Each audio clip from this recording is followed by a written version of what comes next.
Hello, everyone, and welcome back to the 5th Annual Austrian World Summit. Did everybody get a bite to eat? Did you all meet some interesting people? Did you all ponder what Greta Thunberg advised us to ponder? We are going to kick things off. Again, we need to be prompt because we have someone very important waiting to speak to us. He is the voice on the U.S. climate ambition. It's Kerry, who's going to be joining us live in just a moment.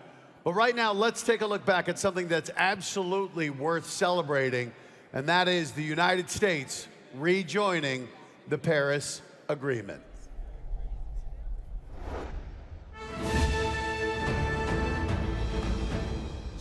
It doesn't matter that Donald Trump backed out of the Paris Agreement, because the private sector didn't drop out, the public sector didn't drop out, universities didn't drop out, scientists didn't drop out, engineers didn't drop out, no one dropped out.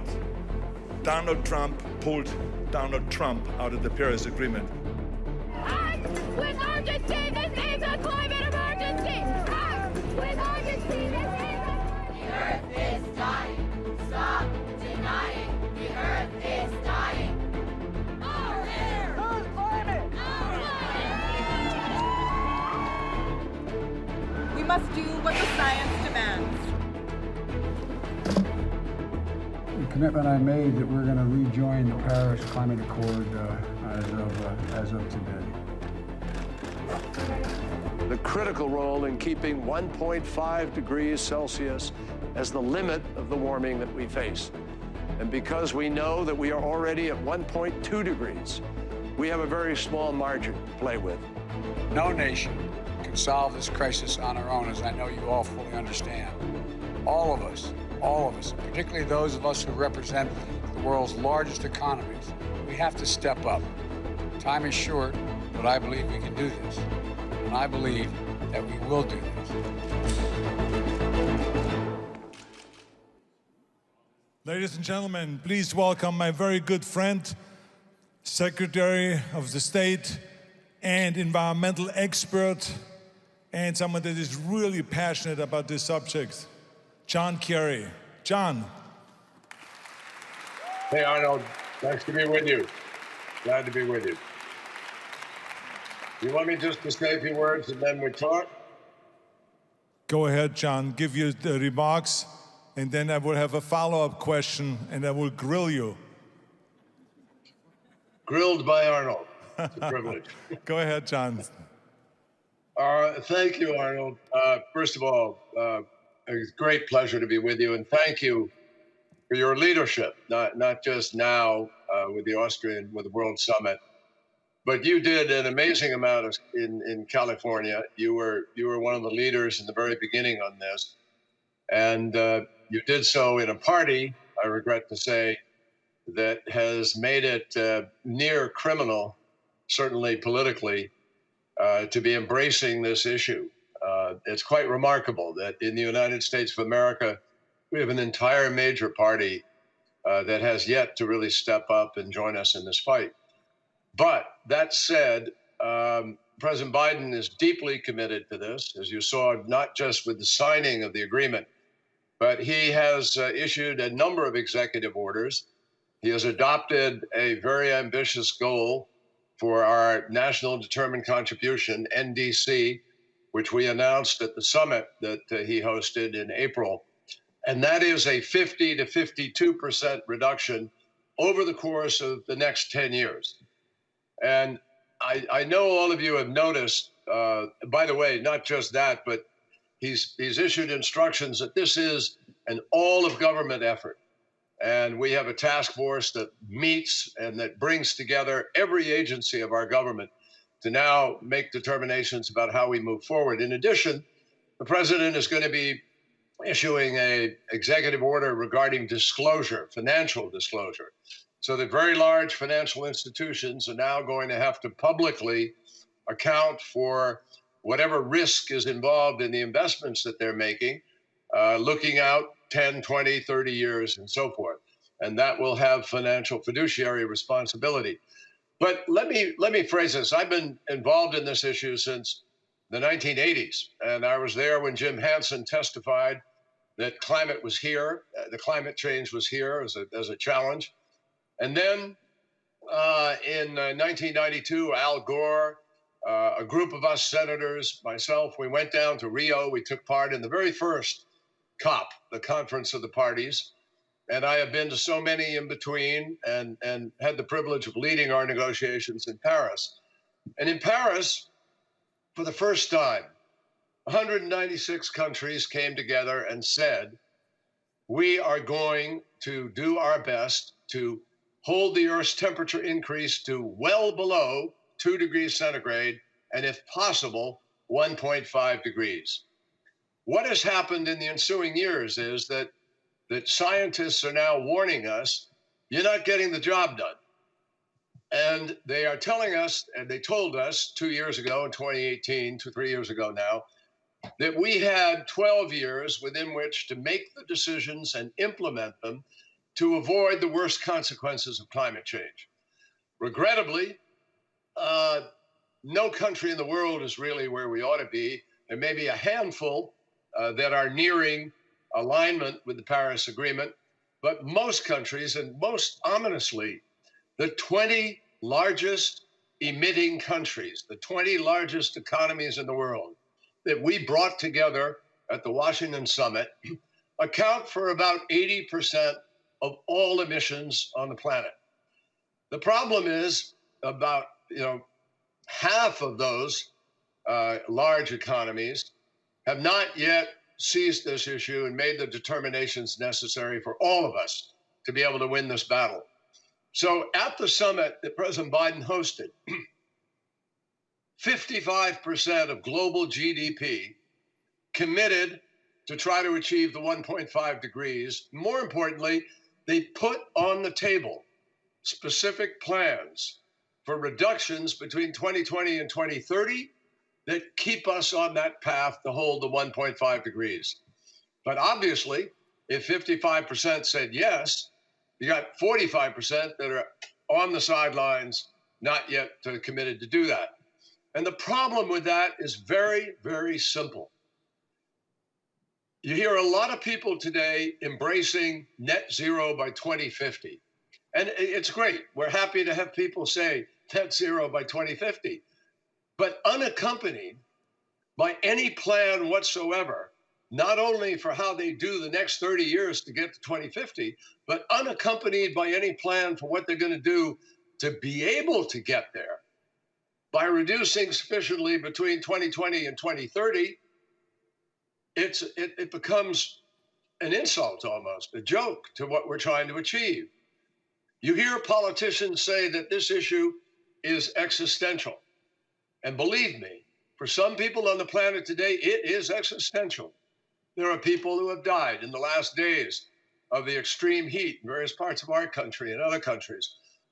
But the problem is that we're seeing the feedback loops of Mother Nature telling us everywhere a reduced amount of glacier. You see that in Austria. You see it in the Himalayas. You see it in North America, in the Alps. The reduced amount of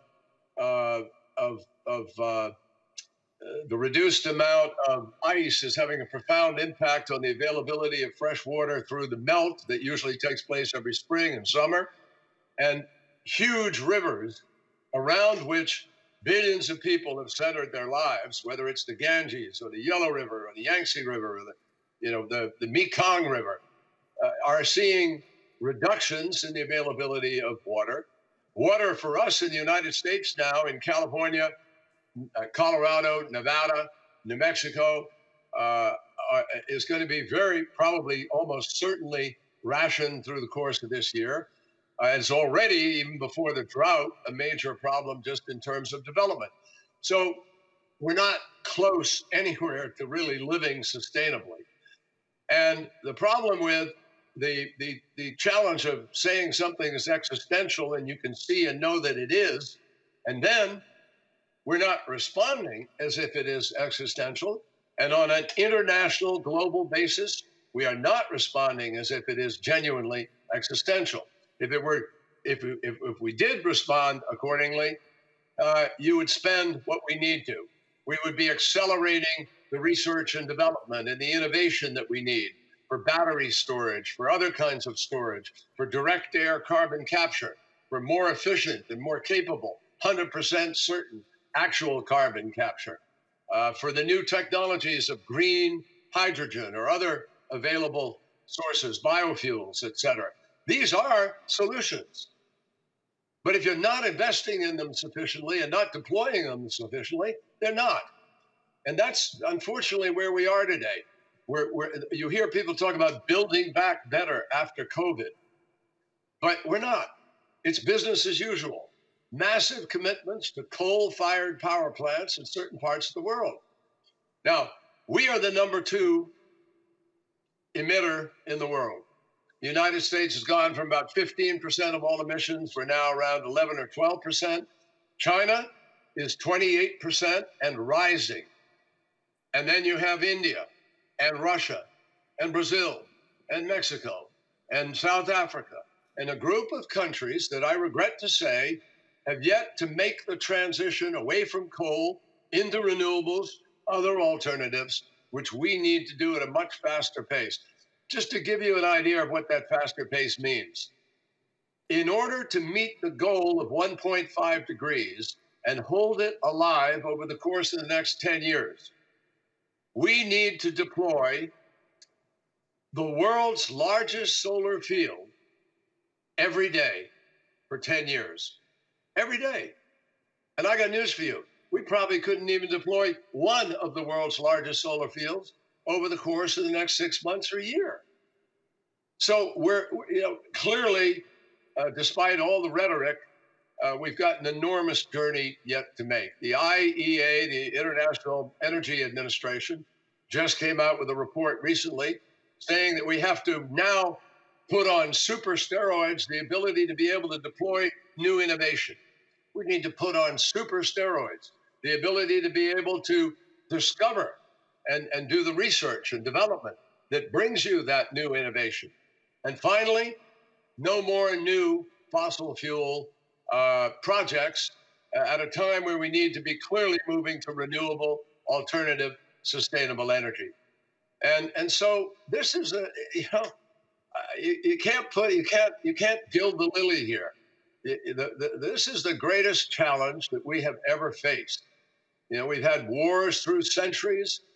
Usually when a country goes to war, you spend what you need to spend, you do what you need to have to do, and you go out to win. Despite the fact that this is like an asteroid coming at the planet, only it's not going to have that one giant impact.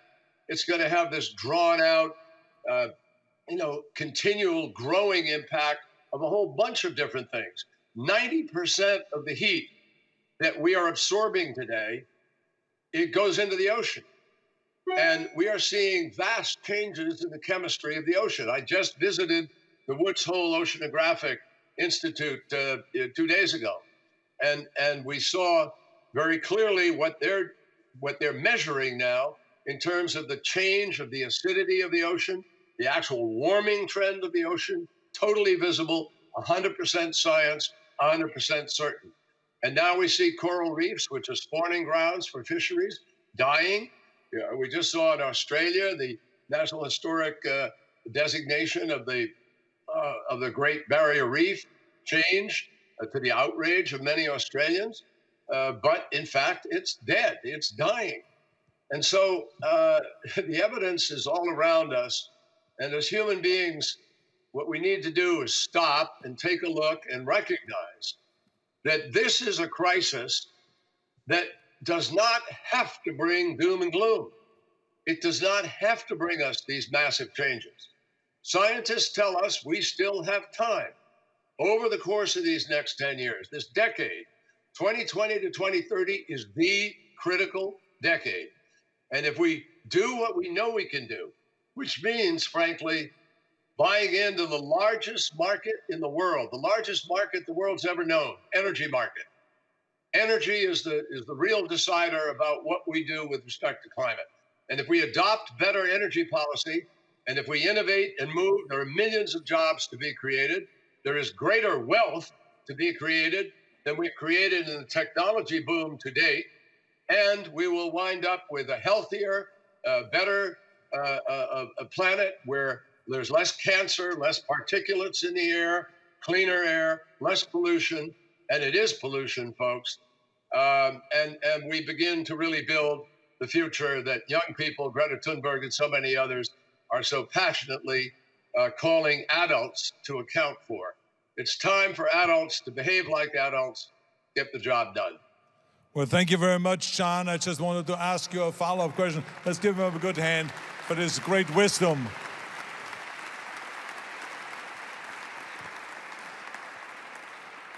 Thank you very much for your time, and I don't want to abuse the time that you're giving us here, but I do have a follow-up question or two, if you don't mind. Happy to be with you. One of them is, as you know, Einstein said that insanity is doing the same thing over and over again and expecting different results.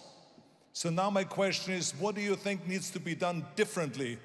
I was recommending, for instance, today, let's do our approach with our communication differently. Let's talk more about what you talked about, pollution, rather than just climate change. And there's many different ways of looking at it. For instance, when you go to COP26, we all know that these COP negotiations are very good, but they can't really quite close the deal. Why? Because those leaders go home and then they have to pass what they've promised through their legislators.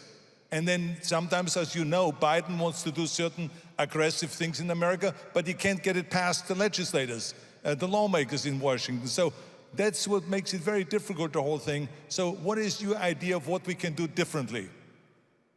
Well, I think we have to treat it differently, Arnold. As I just said, if you don't begin to address it, for instance, I mean, you know, when you're faced with a crisis, you bring everybody to the table. I think we have to bring the planet to the table at this point through the United Nations. We have a major meeting in New York in September. President Biden has announced we will have another meeting, a follow-up meeting. He announced it when we held the first summit, and we will bring those 20 countries together. We will ask them to come into the room and guarantee that we provide the $100 billion that was promised in Paris and has never been put together for less developed countries to be able to make the transition. We're not asking, you know, I hear some countries, some big countries with a lot of money and a lot of power say, well, wait a minute, you guys had 150 years to develop and you made this mistake from the beginning. We deserve some carbon space. We deserve to be able to go a little further because we have to be able to catch up. Well, that's just bunk. That is not accurate. We're not asking people to not grow. We're asking them to grow smart, to grow differently. It's what you just said about Einstein. Don't do the same thing all over again. Right now, it's as if we've signed a mutual suicide pact, and we're all just cruising along to a world where there will be tens of millions of refugees, where food production will be interrupted. And if Europe thinks that the politics of Europe were disturbed by the refugees coming out of Syria and Turkey, where you know, you'd see the dial turned and they'd be pushed out and they'd go into Germany and other countries, Austria, elsewhere, I mean, that really changed politics. Think what happens when the Horn of Africa is unlivable, when the Middle East is uninhabitable. We have 130 degrees today in some of those communities, going up. And the scientists are only predicting that it will go up. Human beings can't live in that. So, you know, there'll be conflict over water, conflict over resources. And people will be banging on the door of Europe where it is cooler and there's more, farmland and trees and capacity to live and water. And then where do we go? So I think we have to have leaders who are looking around the corner and looking down the road, Arnold. And the key countries have got to come together. If the United States, look, for instance, the 55% of the world that came together to commit to 1.5 represents Europe, the UK, Canada, the US, Japan, and we hope to add Indonesia, Korea, a few other countries to that. So what is the other percentage going to do? China is 28% of all the world's emissions. They brought about 200 gigawatts of coal-fired power online the last few years, and they have another 100 gigawatts of coal-fired power that's about to come online. We just can't do that, because if that happens, it kills 1.5 degrees. It kills the ability to have net zero by 2050. So all nations have to come to the table. That's what we have to do differently. If we all put our minds to this could be the greatest economic transformation since the Industrial Revolution, and we can literally create a safer, more fair world in which we are working together to solve those problems. This is the greatest test we've ever faced, Arnold, and I really applaud you and appreciate the fact that you're putting it front and center at your conference. Well, thank you very much, John. This was really a terrific answer. It gives us a lot of new ways of looking at it. And there's one more question. This is going to be a really tough one. Where are you right now? Are you at the White House? No, I'm in Boston. I'm in my home in Boston. Oh, because it's such a mess in the background. I mean, this place needs to be cleaned up a little bit. I mean, do you want me to come there next weekend and to clean it up a little bit? Or what do you want me to do? You just throw it out. Anyway, thank you so much, John. I welcome your signaling. You're right. It is a mess, and that's because I haven't had time to clean it up. Don't worry about it. We clean it up together. The Republican and the Democrat together, we can do anything. Trust me, okay? Thank you so much for your time. Give him a big hand. Thank you, and I see you next year in person here. Yes, sir. I'll be there.